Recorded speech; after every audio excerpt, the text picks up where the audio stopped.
7 سالہ جشن Makran sports and captain Abdul Rashid football championship 2025 کے سلسلے میں آج ایک دلچسپ مقابلہ بابول اسپورٹس اور گولی مار آزاد کے درمیان کھیلا گیا، جس میں بابول اسپورٹس نے شاندار کارکردگی کا مظاہرہ کرتے ہوئے گولی مار آزاد کو 4-1 سے شکست دے دی اور ٹاپ 16 میں جگہ بنا لی۔ میچ کے مہمان خصوصی سابق انٹرنیشنل فٹ بالر اور سندھ گورنمنٹ پریس کے استاد حیدر شیخ تھے۔ مزید شایان اقبال کی اس رپورٹ میں۔ موجود ہوں اولڈ گولی مار فٹ بال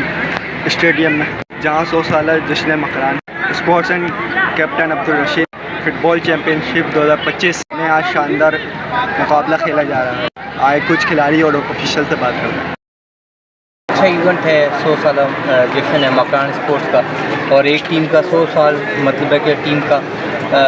انہیں قیام اتنے عرصے سے یہ ٹیم کلب کھیل رہی ہے، تو اس کا مطلب ہے ان کے آفیشیلز اور ان کے پلیئرز جو ہیں مبارکباد کے مستحق ہیں کہ اتنے عرصے سے اس ایونٹ کو چلا رہے ہیں اور اس ٹورنامنٹس میں کھیل رہے ہیں۔ اور سب سے بڑی بات یہ ہوتی ہے کہ فٹ بال میں اپنی مدد آپ کے تحت ہوتا ہے، بہت زیادہ ان کو کہیں سے فنڈنگز نہیں ہوتی، اور یہ اسٹیڈیم اراؤنڈ تقریباً میرے خیال سے 5-6 سال پہلے گورنمنٹ نے ان کے ساتھ تھوڑی سی سپورٹ کی اور یہ اسٹیڈیم ان کو بنا کے دیا ہے۔ اور ایسے انعقاد گیمز کے جو ہیں وہ ہونے چاہیے، اور صرف کراچی لیاری نہیں، ہر سطح پہ یہ ایونٹس ہونے چاہیے تاکہ ہماری جو فٹ بال ہے اس کا فیوچر